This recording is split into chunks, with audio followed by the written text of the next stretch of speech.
The package arrived on a Tuesday afternoon, unmarked except for my name and address printed in standard shipping labels. I had been waiting for it eagerly, my fingers trembling slightly as I tore through the cardboard. Inside, nestled in protective foam, were 4 high-definition security cameras, each one a sleek black cylinder that promised to restore the peace of mind I had lost over the past 3 weeks. My name is Marcus Webb, and I live alone in a modest 2-story house on Maple Grove Lane, a quiet suburban street where nothing ever happens. At least, that is what I thought until the incidents began. It started small, barely noticeable. A garden chair that I could have sworn I left on the left side of my porch appeared on the right. The gate to my backyard, which I always locked, stood slightly ajar one morning. My garbage bins, which I placed by the curb every Thursday night, were mysteriously returned to the side of my house before I even woke up on Friday. At first, I dismissed these occurrences as lapses in my own memory. I am 34 years old, healthy, with no history of cognitive issues, but I convinced myself that perhaps work stress was affecting me more than I realized. I am a freelance graphic designer, and I had been pulling long hours to meet several deadlines. Sleep deprivation can do strange things to perception and memory, but then the incidents escalated. 2 weeks ago, I came home from a quick grocery run that lasted no more than 45 minutes. When I walked into my living room, I froze.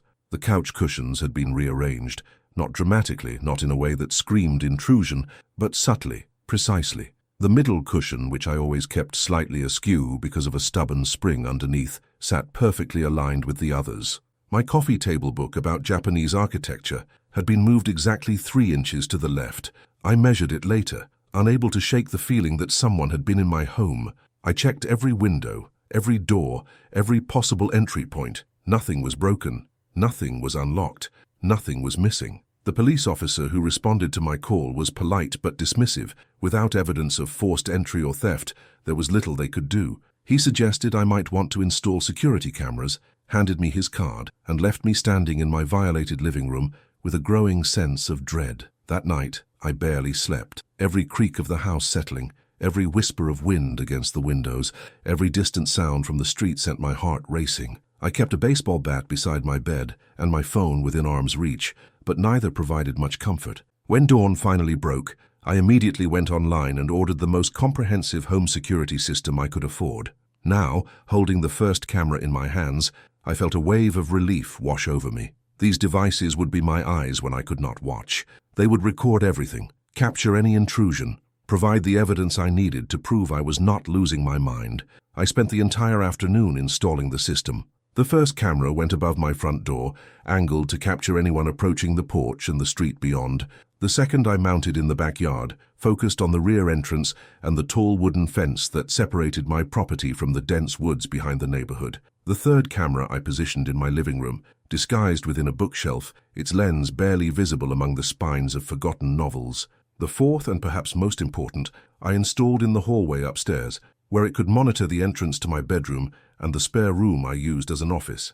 The system connected to an application on my phone and my laptop, allowing me to view live feeds from anywhere. I could scroll back through recorded footage, set up motion detection alerts, and even speak through a 2-way audio feature built into each camera. The technology felt empowering, like I was finally taking control of whatever situation had been developing around me. By 6 o'clock in the evening, everything was operational. I sat at my kitchen table with my laptop open, watching the 4 video feeds display my empty home in crisp, clear detail. Nothing moved, except the gentle sway of tree branches, visible through windows, and the occasional car passing on the street outside. I felt safer than I had in weeks. That night, I actually managed to sleep for 5 consecutive hours, the longest stretch since the incidents began. When I woke up at 3:15 in the morning, it was not due to anxiety or paranoia, but because my phone was buzzing insistently on my nightstand. I grabbed it groggily, squinting at the bright screen in the darkness. Motion detected, backyard camera. My heart immediately began hammering against my ribs. I sat up, fully awake now, and opened the security application. The backyard camera feed filled my screen, and for a long moment I saw nothing unusual, just the shadowy outline of my yard, the fence, the edge of the woods beyond. Then, near the bottom right corner of the frame, something moved. At first, I thought it might be an animal, a deer or perhaps a raccoon, but as I watched, my blood turned to ice. It was a person, someone dressed entirely in dark clothing, standing perfectly still at the corner of my fence, their face obscured by what appeared to be a dark hood or mask. They were not moving toward my house or attempting to climb the fence. They were simply standing there, facing directly toward my home, facing directly toward the camera. My hands shook as I switched to the other camera feeds. Front door, empty. Living room, undisturbed. Upstairs hallway, nothing. I returned to the backyard feed. The figure remained motionless, and now, in the grainy night vision quality of the camera, I could make out more details.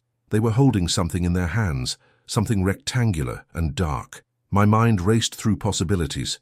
A weapon, a tool to break in. Then the figure raised the object and my stomach dropped. It was a phone or a small tablet, and from the angle of their arms and the way they held it, they appeared to be filming my house, filming my camera, filming me through the windows of my home. For nearly 3 full minutes we existed in this bizarre standoff, me hiding in my dark bedroom, watching them through my camera system, them standing at the edge of my property, filming back. Neither of us moving, neither of us retreating. The silence in my house felt suffocating, broken only by my own rapid breathing and the pounding of my heart.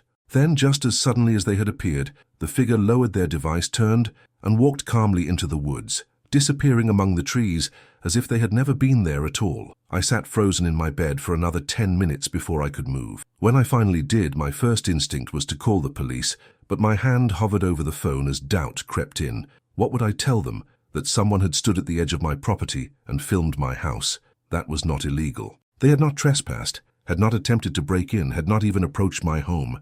And I had video evidence, yes, but would it be enough? The figure was unidentifiable, completely obscured by dark clothing and the limitations of night vision footage. Instead, I spent the rest of the night reviewing the recording over and over, zooming in on every frame, trying to extract any identifying detail. Height, approximately 5 feet 8 inches to 5 feet 10 inches, based on their position relative to my fence. Build, average, neither particularly large nor small. Clothing, dark pants, dark jacket, dark covering over the head. The device they held, impossible to identify precisely but modern, likely a smartphone. As dawn approached and pale light began filtering through my curtains, I made a decision. I would not be intimidated. I would not be driven from my home by some stalker playing psychological games. Instead, I would document everything, gather more evidence, and find out who was doing this and why. What I did not know then, what I could not have possibly known, was that the cameras I had installed to protect myself had made me visible to something far worse than a simple prowler. I had opened a window into my life, and something on the other side had been waiting for exactly that opportunity. The real nightmare was only beginning. I did not leave my house that entire Wednesday. Instead, I transformed my office into a surveillance command center, positioning my laptop and desktop monitor side by side to display all 4 camera feeds simultaneously. I kept my phone charged, and within reach at all times, the security application open and running in the background, ready to alert me to any movement. The morning passed without incident. I watched delivery trucks make their rounds through the neighborhood, observed Mrs. Chen from 3 houses down, walking her golden retriever, saw the mailman drop letters and packages on porches up and down the street. Normal life continued around me while I sat in my increasingly stuffy office, eyes burning from staring at screens, waiting for something abnormal to happen. By noon, I had convinced myself that perhaps the figure from last night had been a one-time occurrence. Maybe it was just a curious teenager or a neighbor taking an evening walk who had noticed my newly installed cameras and stopped to look. The explanation felt flimsy, even as I tried to believe it, but desperation makes us accept unlikely narratives. I forced myself to eat lunch, microwaving leftover pasta while keeping my phone on the counter, the camera feed still visible on its screen. As I ate mechanically, barely tasting the food, I noticed something odd on the living room camera feed. The book on my coffee table, the Japanese architecture book, had moved again.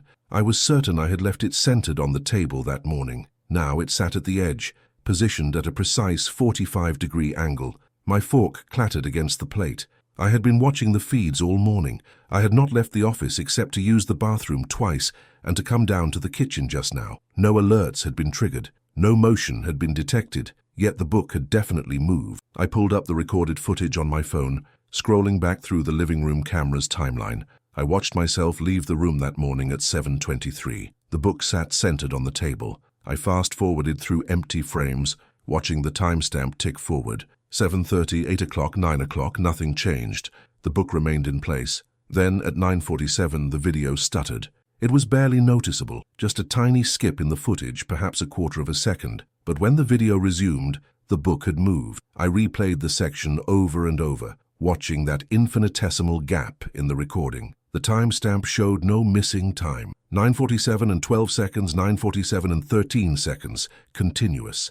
Yet in that single frame of transition, someone had entered my living room and moved the book. My hands started shaking again. This was impossible. The camera recorded continuously, uploading footage to cloud storage in real time. There should be no gaps, no missing frames, unless someone had accessed the system itself, edited the footage, removed their presence from the recording, while leaving just enough evidence to let me know they had been there. I checked the other cameras, scanning through their footage from the same time period. Nothing unusual on any of them. No one had entered through the front door or the back. No movement in the upstairs hallway. The cameras showed an empty, undisturbed house, yet the book had moved. I ran downstairs to the living room, my heart pounding. The book sat exactly as the camera showed it, angled at 45 degrees.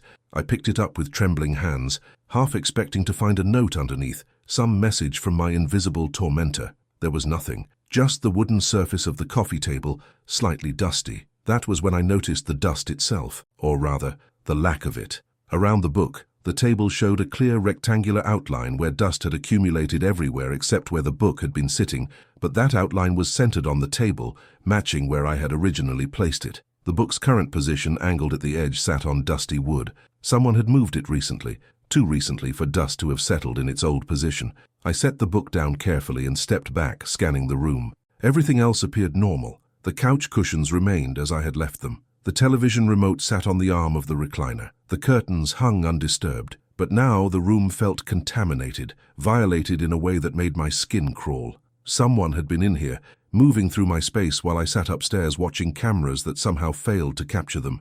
I returned to my office and dove into the security system's settings, checking every configuration, every option. The cameras were functioning properly, recording at full resolution, motion detection enabled and set to high sensitivity. The system showed no errors, no warnings, no indication of tampering, yet someone had clearly found a way to circumvent it. For the next 3 hours, I researched camera hacking, security system vulnerabilities, and wireless network intrusions. I changed all my passwords, enabled two-factor authentication, updated the camera firmware, and even called the security company's technical support line. The representative assured me that their system was encrypted and secure, that what I was describing was highly unlikely, nearly impossible with their latest software version. But impossible things were happening in my house. As afternoon faded into evening, I made another discovery that sent fresh waves of fear through my body. While reviewing the backyard camera footage from the previous night, I noticed something I had missed during my initial panicked viewing. The figure who had stood at my fence had not appeared suddenly. I scrolled back further in the recording, past midnight, past 11 o'clock, past 10. At 9:37 the previous evening, while I had been downstairs making dinner, completely unaware, the figure had emerged from the woods. But they had not approached my fence immediately. Instead, they had stood among the trees, barely visible, for nearly 2 full hours, just standing there, watching my house, watching me move past windows, watching lights turn on and off in different rooms, watching me live my life in complete ignorance of their presence. The realization made me nauseous.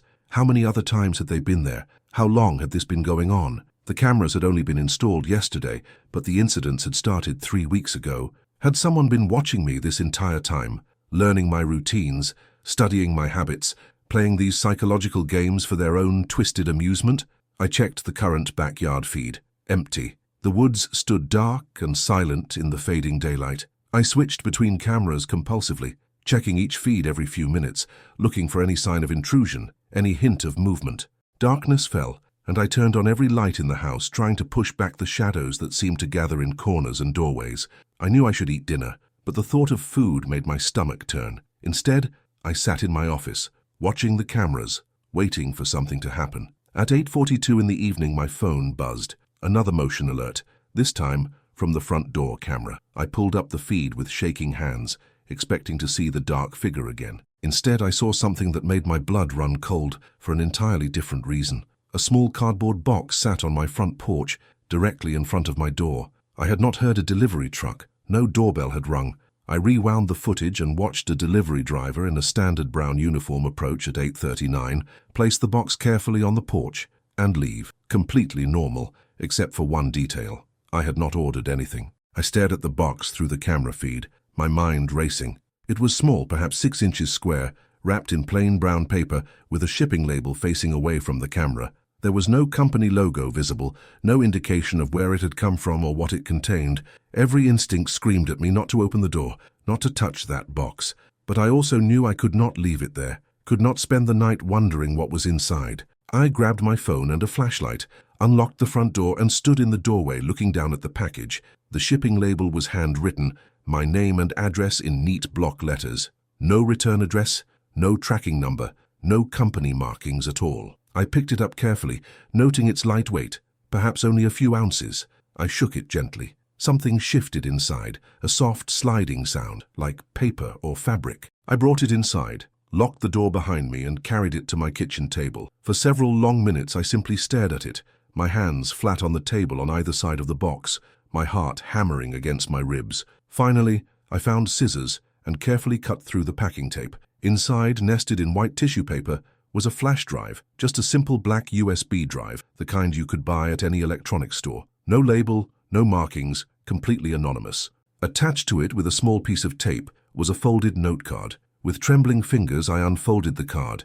Inside, in the same neat block letters as the shipping label, was a single sentence. "You are not the only one watching." I dropped the card as if it had burned me. My chair scraped against the floor as I stood up abruptly, backing away from the table. The flash drive sat innocently in its nest of tissue paper, but it suddenly seemed malevolent, dangerous, like a coiled snake ready to strike. Someone knew about my cameras, someone knew I was watching, and they wanted me to know they were watching back. But what was on the flash drive? Footage of me? Evidence of their intrusions? Some kind of malware designed to compromise my computer system? I left the flash drive on the table and returned to my office, my mind spinning. I pulled up all 4 camera feeds again, checking for any sign of the mysterious figure. Nothing. Just my quiet house, my empty yard, my unremarkable street. But now I knew they were out there somewhere, watching and waiting for me to make my next move. The smart choice would be to call the police, to hand over the flash drive and the note,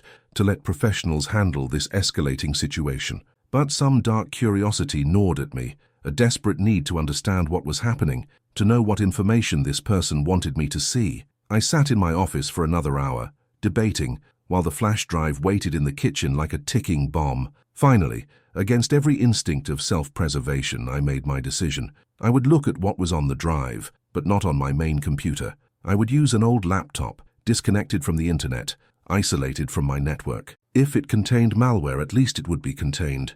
I retrieved the old laptop from my closet, a device I had not used in over 2 years, and set it up on my kitchen table. I took a deep breath, picked up the flash drive, and inserted it into the USB port. The drive contained a single folder labeled Evidence. Inside that folder were 12 video files, each named with a date and time. The dates spanned the past 3 weeks. Starting from the very first day I had noticed the strange incidents in my house, I clicked on the first file, dated 3 weeks ago at 2:15 in the morning. The video player opened, and I found myself staring at footage of my own house. But this was not from any of my cameras. This was shot from outside, from somewhere in the woods behind my property, looking directly at my bedroom window. In the footage, I could see myself sleeping, clearly visible through the window I had left partially uncurtained. The camera zoomed in slightly, and even in the darkness, my sleeping form was unmistakable. Someone had been filming me for 3 weeks. Someone had been watching me sleep, watching me move through my house, documenting my life without my knowledge or consent. And now, they had delivered that footage to me, wanted me to know exactly how exposed I had been, how vulnerable I remained. I clicked on the second file with shaking hands. This one showed me in my kitchen, making breakfast, completely unaware. The third file, me working in my office, visible through the window. The fourth, me checking my mailbox. Each video a violation, each timestamp a reminder of how long this had been going on. Then I reached the 8th file, dated just 2 days ago, and what I saw made my heart stop completely. The footage showed the interior of my living room, the exact view from my living room camera. But this was not from my camera. This was recorded before I had even installed my security system. Someone had been inside my house, They had set up their own camera, their own surveillance system, and had been recording me from inside my own home. As this realization crashed over me, my phone buzzed with another motion alert. I grabbed it with nerveless fingers and pulled up the feed from my upstairs hallway camera. The dark figure stood in my hallway, directly in front of my bedroom door, their face still obscured, their body perfectly still. They were inside my house, right now, upstairs while I sat in the kitchen, and in their hands pointed directly at the camera, they held their phone, filming once again. But this time, I could see what was on their screen, and my blood turned to ice. They were watching a live feed of me in my kitchen, looking at my laptop, staring in horror at my own phone. They had a camera pointed at me right now, from somewhere in this very room, and I could not see where it was hidden. I was being watched from angles I could not see, recorded by devices I could not find, stalked by someone who had turned my own home into a surveillance nightmare. The figure in my hallway remained motionless, their phone screen glowing in the darkness, and I realized with absolute terrifying certainty that this was not about robbery or vandalism or simple harassment. This was about control, about power, about someone who wanted me to know that nowhere in my house was safe, that every moment was observed, that privacy was an illusion they could shatter whenever they chose. The figure tilted their head slightly as if listening, and then slowly raised their free hand to wave at the camera, at me. And even though I could not see their face, I knew they were smiling. I did not scream. I did not run. For several long seconds, I simply sat frozen at my kitchen table, my eyes locked on the phone screen, watching the dark figure standing in my upstairs hallway. The wave they had given me was not frantic or threatening. It was casual, almost friendly, as if greeting an old acquaintance. That somehow made it infinitely worse. My mind raced through options with crystalline clarity born of pure survival instinct. The front door was 15 feet away. I could run, escape into the street, pound on neighbors' doors until someone helped me. But the figure knew I had seen them. They were watching me watch them. If I ran, what would they do? Would they chase me? Would they simply disappear again, leaving no evidence, making me seem like a paranoid lunatic to whatever authorities I involved? Then a worse thought occurred to me. The hallway camera showed only one figure. But if they had cameras hidden throughout my house, if they had been doing this for 3 weeks, who was to say they were working alone? There could be someone else downstairs, between me and the exit, someone in the basement, someone in the garage, someone standing right behind me in the kitchen, just outside the camera's view. I forced myself to breathe slowly, to think rationally, despite the terror clawing at my chest. I casually glanced around the kitchen without moving my head too obviously, searching for any sign of hidden cameras, any lens glinting in the overhead light, any tiny hole in the walls or ceiling that might conceal surveillance equipment. I saw nothing, but that meant nothing at all. On my phone screen, the figure in the hallway lowered their hand and tilted their head again, this time in the other direction, the gesture almost quizzical. They were waiting for something, waiting for me to react. This was a test, I realized.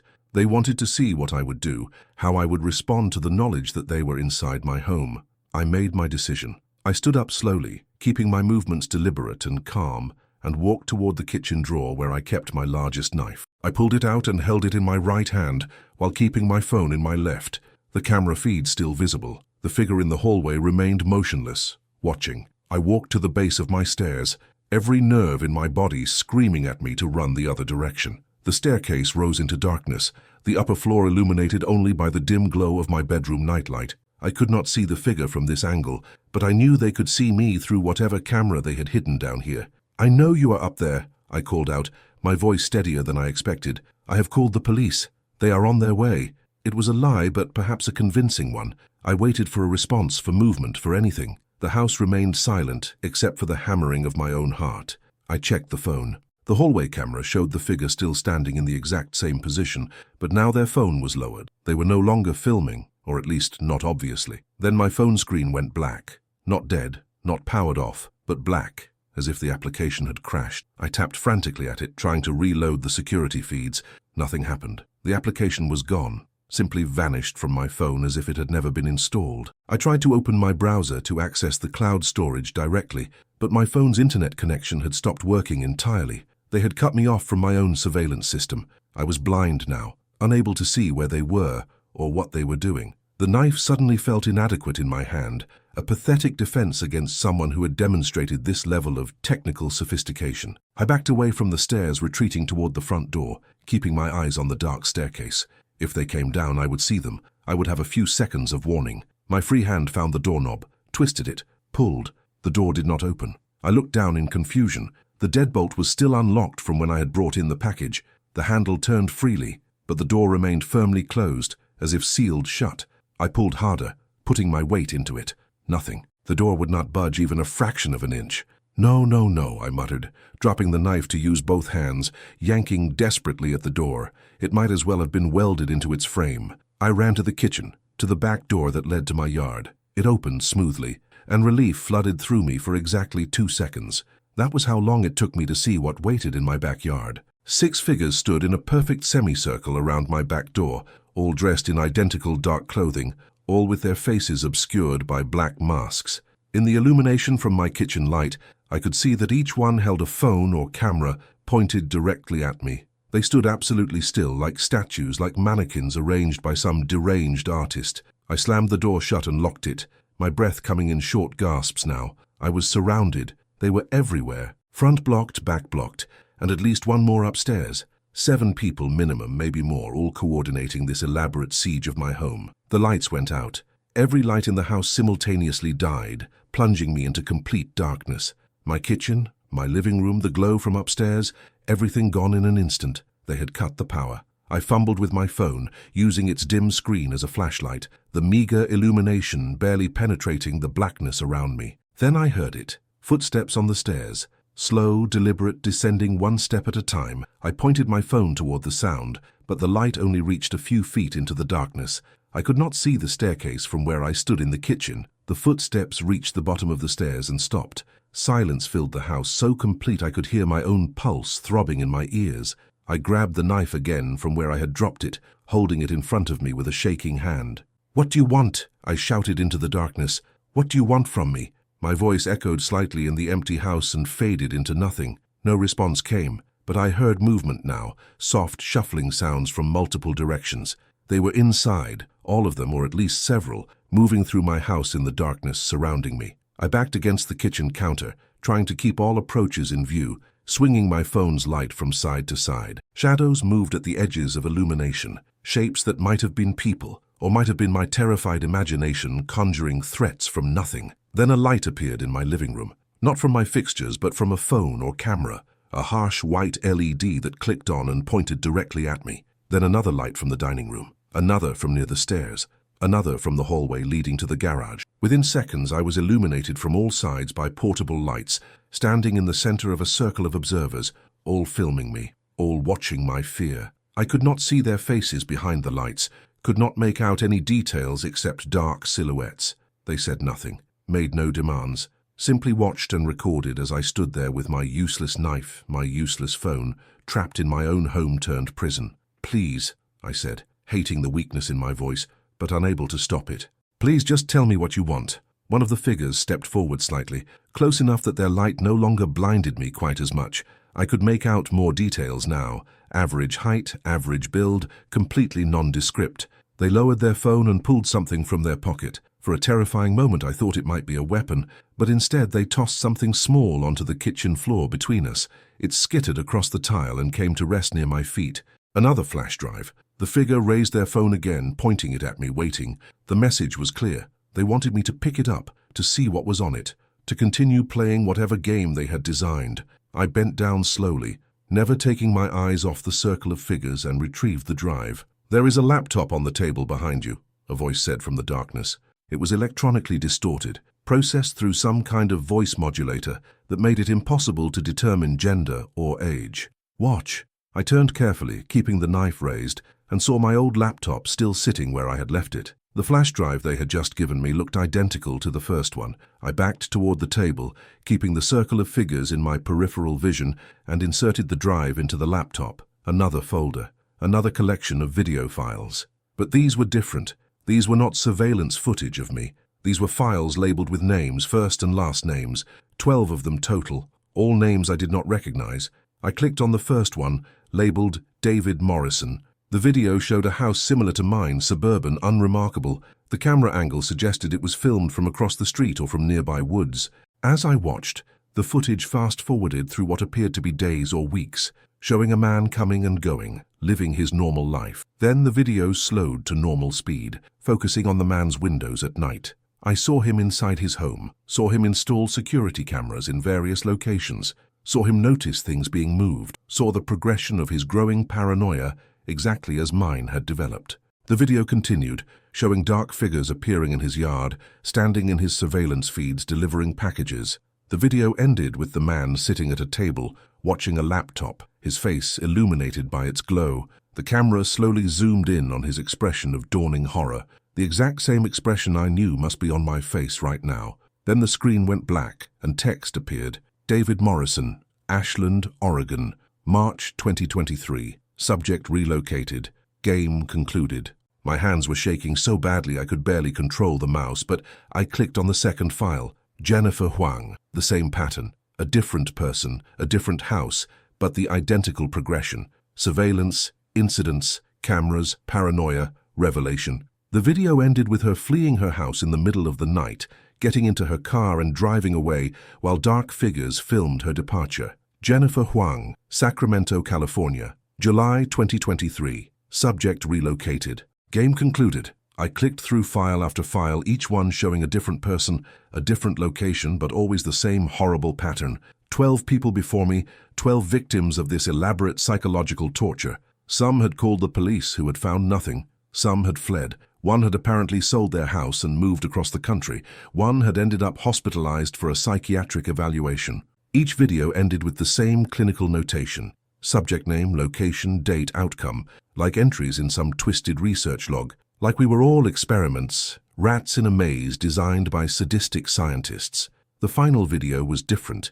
It was labeled simply Protocol. I clicked it with trembling fingers. The video showed the same electronic distorted voice I had heard moments ago, but this time accompanied by text on screen. You have been selected for participation in an ongoing social experiment examining human responses to surveillance, paranoia, and invasion of privacy. Your reactions have been recorded and will be analyzed. You have 3 options. The text changed, listing them. Option 1, you may leave. Walk out your front door, which will now open, and relocate. Do not return to this residence. If you choose this option, all surveillance will cease. All footage will be deleted and you will never hear from us again. Consider it a fresh start, paid for by your participation. Option 2, you may stay and call the authorities. We will disappear before they arrive. You will find no evidence of our presence beyond your own camera footage, which will show only dark figures that cannot be identified. The psychological torment will end, but you will live in this house knowing we were here, knowing we violated your space, knowing we could return at any time. Option 3, you may join us. You have proven yourself an interesting subject with noteworthy reactions. We are always seeking new participants for both sides of the experiment. Help us study others as you have been studied. Understand the why behind what we do. Become the watcher instead of the watched. The text faded, replaced by a final message. You have 5 minutes to decide. Choose wisely, Marcus Webb. This is the only offer you will receive. A timer appeared on screen, counting down from 5 minutes. I stared at it in disbelief, my mind refusing to process what I was being told. This was not a home invasion or a stalking case. This was some kind of organized group, some collective of people who treated human terror as a subject for study, who treated my suffering as data to be collected and analyzed. The figures around me remained motionless, their lights still trained on me, their cameras still recording every moment of my reaction. The timer ticked down. 4 minutes and 30 seconds. 4 minutes and 20 seconds. I thought about David Morrison, who had relocated. Where was he now? Did he sleep peacefully? Or did he wake up every night expecting to see dark figures outside his windows? I thought about Jennifer Huang, who had run. Had she ever felt safe again? Or did she spend the rest of her life looking over her shoulder? And what about option 3? Who were these people? Why did they do this? The rational part of my mind screamed that joining them was insane, that anyone who would participate in such cruelty was deeply disturbed. But another part of me, a darker part awakened by 3 weeks of terror, wanted to understand, wanted to know why, wanted to transform from victim to something else. The timer showed 3 minutes remaining. I looked around at the circle of silent observers, trying to see them as people rather than monsters, someone's neighbor, someone's co-worker, someone who had perhaps once sat where I sat now, terrified and violated, and had made the choice to cross over to the other side. Why? I asked, directing the question at the figure who had spoken before. Why do you do this? The distorted voice responded immediately. Because privacy is an illusion. Because surveillance is inevitable. Because everyone watches everyone in the modern world, and we simply make that truth impossible to ignore. We show people what they pretend not to see every day. We are a mirror reflecting the society we have created. That is insane, I said, but my voice lacked conviction. Is it? The voice asked. You installed cameras in your home, you watched yourself on screens, you became your own surveiller. We did not make you do that. We simply gave you a reason to acknowledge what was already happening. How many cameras do you pass each day? How many times is your data collected, your movements tracked, your privacy invaded by corporations and governments? We are honest about what we do. That makes us different, not worse. The timer showed 2 minutes. My heart was racing so fast I felt dizzy. I knew I should choose option 1, should walk away and never look back. But I also knew that if I did, I would spend the rest of my life wondering, questioning, haunted, not just by what had happened, but by what I had failed to understand.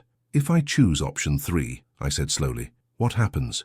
You learn, the voice said simply. You participate, you understand, and eventually, if you prove suitable, you help select and study the next subject. The cycle continues.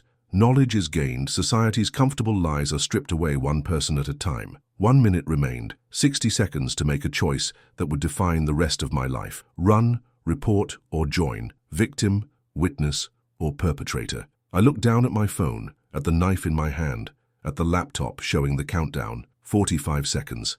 I thought about my life before this started. Boring, predictable, safe. Working alone, living alone, existing in comfortable isolation. Had I been happy? Or had I simply been numb, going through motions without really experiencing anything? 30 seconds. The figures waited silently, patient, certain. They had done this 12 times before. They knew how people responded. They had studied every possibility, planned for every contingency. 15 seconds. I set down the knife. I closed the laptop. I looked directly at the nearest figure, at the camera they held, at my own reflection in the lens. Tell me more about option 3, I said. The timer reached 0 and disappeared. The lights held on me for another moment, and then, one by one, they began to lower. The figures stepped back, creating space around me. The voice spoke again, and this time I thought I detected something new in its electronic distortion. Satisfaction, perhaps, or approval. Welcome to the study, Marcus Webb. Your orientation begins now. The lights in my house flickered back on, returning everything to normalcy in an instant. But I knew nothing would ever be normal again. I had made my choice, and as the figures began removing their masks, revealing the ordinary faces of ordinary people, I realized that the most terrifying truth was how normal they all looked. They could have been anyone. They could have been everyone. And soon, I would be one of them. The first face revealed belonged to a woman who appeared to be in her mid-30s, with dark hair pulled back in a practical ponytail and wire-rimmed glasses perched on her nose. She looked like a librarian or a teacher, someone you would pass on the street without a second glance. She smiled at me, and it was a genuine smile, warm even, as if we were old friends meeting after a long absence. My name is Sarah, she said in a normal voice, unmodulated, friendly. I was Subject 7, Portland, Oregon, January 2022. I chose option 3, just like you. One by one the others removed their masks. A young man who could not have been more than 25, with a trimmed beard and kind eyes, an older woman, perhaps in her 60s, with silver hair and laugh lines around her mouth, a middle-aged man in business casual clothing who looked like he had just come from an office job, a woman with vibrant red hair and tattoos visible on her forearms, 2 more men and 1 more woman, all completely ordinary, all absolutely unremarkable. We know you have questions, Sarah continued, gesturing for me to sit down at my kitchen table. The others began moving through my house with practiced efficiency, gathering their equipment, checking cameras, working with the comfortable coordination of a well-rehearsed team. We will answer all of them. But first, we need you to understand something very important. She sat down across from me, folding her hands on the table. Her expression remained kind, but her eyes were intense, focused. What we do is not random cruelty. It is not sadism for its own sake. We are researchers, Marcus. We study surveillance culture, privacy erosion, and the psychological effects of constant observation. We publish our findings in academic journals under pseudonyms. We contribute to understanding how modern technology is reshaping human behavior and mental health. You terrorize people, I said, my voice flat. You invade their homes, violate their privacy, and traumatize them. That is not research, that is torture. The young man with the beard looked up from where he was disconnecting a hidden camera from my bookshelf. "I said the exact same thing during my orientation," he said. "Word for word, actually. I was subject 9, Denver, Colorado, June 2022. Sarah nodded. "Most subjects who choose option 3 have that initial reaction. It is understandable. You are still processing your own experience, still feeling victimized. But consider this. Everything we did to you, you can do to yourself right now with technology you already own. The cameras, the tracking, the data collection. It is all legal. It is all happening already. We simply made it visceral and immediate instead of abstract and distant." I wanted to argue, to maintain my moral high ground, but something in her words struck me. I had installed cameras in my own home. I had spent hours watching myself on screens. I had willingly created a surveillance system that monitored my every movement. The only difference was that I thought I was the only one watching. "How do you choose subjects?" I asked instead. "Carefully," Sarah replied. "We look for people who live alone, who have minimal social connections, who demonstrate certain personality traits that suggest they will react in psychologically interesting ways. We monitor public records, social media activity, patterns of behavior. We never choose anyone with severe mental health issues or anyone we believe might harm themselves or others. We have strict ethical guidelines." "Ethical guidelines," I repeated incredulously. "You hide in people's yards and film them sleeping." "Yes," Sarah said simply, not flinching from the accusation. "We do, and it is horrible and invasive and wrong by conventional moral standards. But conventional morality has not caught up with the reality of modern surveillance. Corporations track your every move online. Governments collect your data in bulk. Your neighbors have doorbell cameras that record everyone who walks past. Your phone knows where you are every second of every day. We show you what that feels like when you cannot pretend it is not happening." The older woman with silver hair approached the table, carrying a laptop. "Marcus, my name is Patricia. I was not a subject. I was a founding member of the study, along with 3 others who are not here tonight. I am a retired professor of sociology, and I can show you our published research if you are interested. We have contributed meaningful data to the academic understanding of surveillance anxiety, privacy concerns in the digital age, and the psychological effects of persistent monitoring." She opened the laptop and turned it to face me, showing a page from what appeared to be a legitimate academic journal. The article title read, "Induced Surveillance Awareness and Behavioral Modification, a Longitudinal Study of Privacy Perception." The authors were listed under obvious pseudonyms, but the methodology section described exactly what had been done to me, couched in clinical language and theoretical frameworks. "This was published last year," Patricia said. "It has been cited in 17 subsequent papers. Our work is contributing to understanding how society needs to adapt to the erosion of privacy in the 21st century. We are not monsters, Marcus. We are researchers using unconventional methods to study a problem that conventional research cannot adequately address." I scrolled through the article, my mind reeling. The methodology section described the controlled induction of surveillance awareness in subjects. The results section analyzed behavioral changes, stress responses, coping mechanisms. There were graphs, statistical analyses, peer-reviewed conclusions. It looked legitimate, academically rigorous, and utterly insane. "How is this even legal?" I asked. "It exists in a grey area," Sarah admitted. "We never physically harm anyone. We never steal anything. We never technically trespass in ways that can be proven. We are very careful about jurisdictional boundaries and legal technicalities. Several subjects have called the police, as you know from the videos. The police find nothing because we leave nothing to find. Our cameras are removed, our presence erased. The subjects are left with their own surveillance footage showing unidentifiable figures engaged in no provable crime. Subject 4 hired a private investigator," the young man with the beard added, "spent over $15,000 trying to find us. The investigator concluded he was experiencing a paranoid episode and recommended psychiatric evaluation. Subject 4 chose option 1 after that. Last we heard, he moved to rural Montana and lives off the grid without any electronic devices. We changed his life," Sarah said. "Probably saved it in a way. He was a social media influencer, spent 12 hours a day on screens, had his entire existence documented and shared online. Now he lives simply, privately, authentically. He told us in a follow-up survey that he has never been happier." "You contacted him after?" I asked, surprised. "We contact all subjects 6 months and 12 months after the study concludes," Patricia explained. Anonymous surveys, untraceable. We monitor long-term psychological effects, assess quality of life changes, gather longitudinal data. We take the well-being of our subjects seriously, Marcus.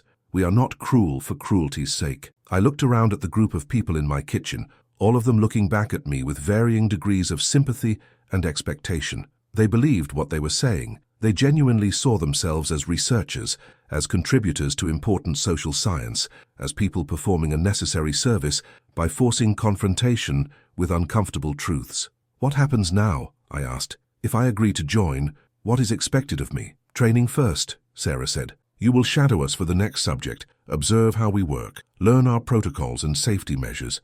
You will see how carefully we plan, how much consideration goes into every decision. Then, if you still want to participate, you will help with subject selection, surveillance setup, and eventually direct involvement in the study itself. And if I change my mind, if I decide this is wrong and I want out, then you leave," Patricia said simply.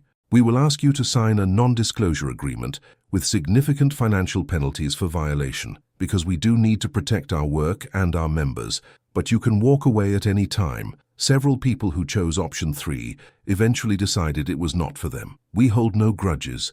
We understand that this is not for everyone." The red-haired woman, who had been quiet until now, spoke up from where she stood near my living room. "I almost left after my first subject. Watching someone go through what I had gone through, seeing their fear and confusion, it made me feel sick. But then I saw how it changed them, how they started questioning their relationship with technology, how they became more aware, more present in their actual lives. Subject 13, the one I helped study, she called it the most terrifying and most transformative experience of her life. She chose option 3 also. She is on tonight's team, actually. She is outside monitoring the perimeter." I felt dizzy, overwhelmed by information and impossible choices. "Can I have time to think about this?" "Of course," Sarah said. "You have already made the hardest choice by selecting option 3. Everything else can develop at your own pace. For tonight we will finish cleaning up, remove all our equipment, and restore your house to normal. Your security system will work properly again. We will provide you with contact information and instructions for the next steps,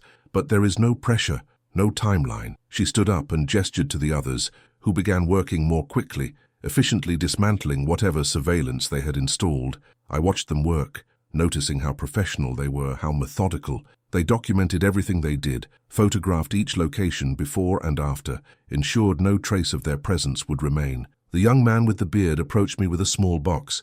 "Everything we collected on you," he said, "flash drives containing all footage, observation notes, psychological assessments. It is yours to keep, destroy, or review as you wish. We keep copies for our research, but we believe subjects deserve access to their own data." I took the box numbly. Inside were multiple flash drives, several notebooks filled with handwritten observations, printed photographs of my house from various angles, and a thick folder of what appeared to be psychological analysis.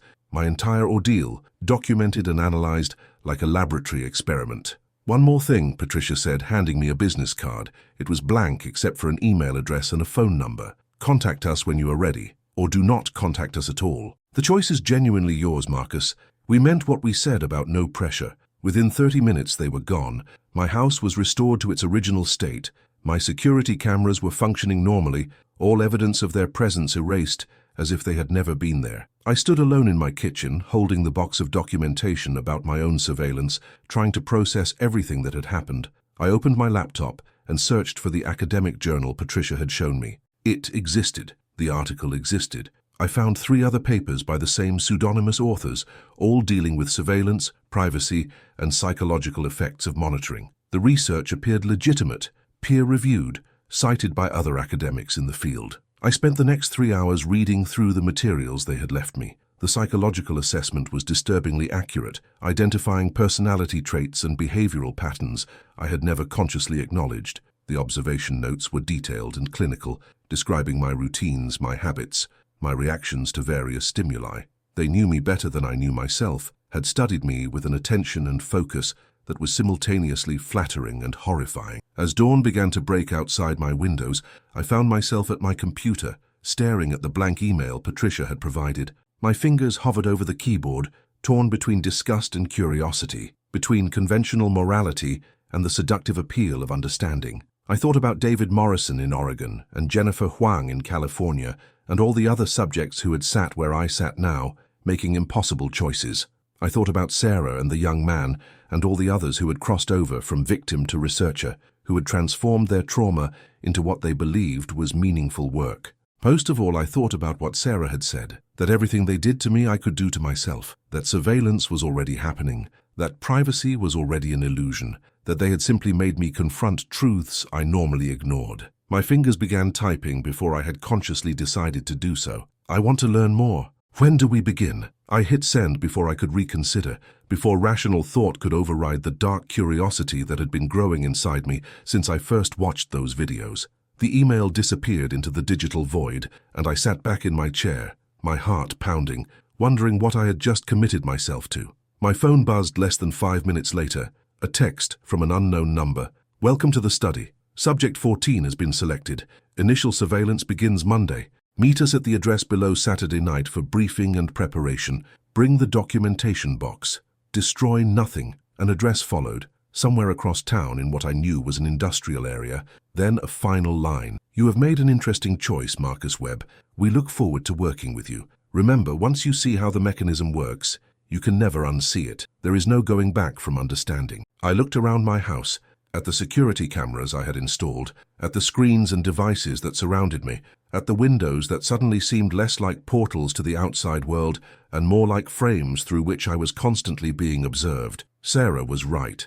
The surveillance had always been there. I'd simply been trained not to notice it, not to care, not to think about the implications of constant monitoring. But now I noticed. Now I cared. Now I could not stop thinking about it. I walked to my front door and opened it, stepping out onto my porch in the early morning light. The street was quiet, peaceful, ordinary. Neighbors' houses stood silent and dark. Nothing moved except leaves stirring in a gentle breeze. It looked safe, normal, unremarkable, but I knew better now. I knew that behind those windows were cameras, that in those houses were people watching screens, monitoring their own lives, voluntarily surrendering their privacy in the name of security. I knew that overhead were satellites tracking movements, that in pockets were phones recording locations, that in every direction were systems collecting data and building profiles and watching, always watching. The surveillance had always been there. They had just taught me to see it. I went back inside, locked my door, and sat down at my computer. I had 4 days until Saturday night, 4 days to decide if I truly wanted to cross this line, to transform from victim to perpetrator, from subject to researcher. But even as I told myself I still had time to back out, I knew I would not. The curiosity was too strong, the desire to understand too powerful. I had been shown the mechanism behind the curtain, and now I needed to see how it worked from the inside. I opened the documentation box and began reading in earnest,